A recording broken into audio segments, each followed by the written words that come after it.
I remember playing the original title for the Super Nintendo when I was growing up. Okay, maybe not while I was growing up, since it did come out in 1994 and I was 19 at the time. But I thought Donkey Kong Country looked amazing back then, and it even stands up to the test of time. It does a fantastic job of making a full and color-filled world for us to explore. I was really excited to play the updated version of it, and I wasn't disappointed at all. There were quite a few changes, but I think they were all positive. In the original game, they only let you get hit one time when you were alone. If you had some help, you could withstand a second hit. This time around, instead of one-hit kills, your character will have hearts to keep you alive. And I have to say, I think this is a definite improvement over the original game. It made it much more fun to play, since you had a little more leeway with getting hit, and made the levels more fun to explore because of it. Now, don't get me wrong, the game is still very hard, but it's never so frustrating that you'll stop playing it. That's mainly because of Cheaty Kong.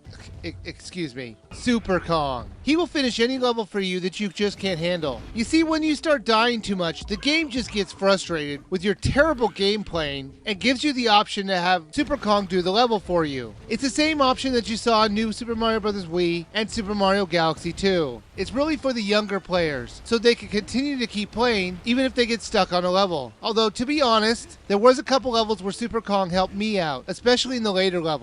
You play as Donkey Kong, who has to try and stop the evil hypno-villains who have hypnotized the other animals into becoming their accomplices in stealing all the bananas on the island. So Donkey Kong and Diddy Kong set off... Nice Nintendo plug there, Diddy. Donkey Kong and Diddy Kong set off on an adventure to try and stop them. Luckily, monkeys are too stupid to be hypnotized, so they don't need to worry about that. Seriously, I think that's the reason Donkey Kong and his family wasn't hypnotized. They were just too stupid. So that means every other animal on the island was smarter than them, and that's really sad. One of the strangest parts of this game is that the main enemies of the original series was not present, and that was the Kremlings. It just felt a little weird not to have them in the game. Oh, and you know what else? The bees are gone too. Not that I miss them too much, but these guys were just a staple of the Donkey Kong Country series. It was just weird that they weren't in the remake. Also, a lot of the animal friends that helped out Donkey Kong were not present in this one. The only one that I saw was the rhino and the bird. All of the maps have different ways to travel on them. You can buy a key at the local shop to unlock those levels. However, most of the time it's still the same amount of steps to get to the final boss of the world, so it'll basically come down to which pathway do you think is easier. The level designs were very clever. They would often incorporate the backgrounds into the action. In every level there was a new thing for you to explore. I love the different themes of each of the levels. They started off simple, a jungle or beach kind of theme, but then they became more complex and involving in the later levels. In each level there are collectibles, and you're going to want to collect them, not just because it's fun to do, but like for example, if you collect all the Kong letters in each level of the world, you will unlock a bonus temple for the world you just completed. This game can be played with 2 players, but I would advise against it. I think it was very difficult to play with 2 players, mainly because each player has their own way of playing, and often the 2 players will clash heads. Even when me and the second player were in agreement, the game didn't work that well in multiplayer, mainly because the very limited lives that you had to play with. Donkey Kong Country Returns is a great game. Its fun and replayable level designs showed that 2D platforming is still a fun genre to play. You will get about 8 to 10 hours of gameplay to enjoy, and of course you could double that number if you try and get all the extras in the game. So this game is definitely worth a buy.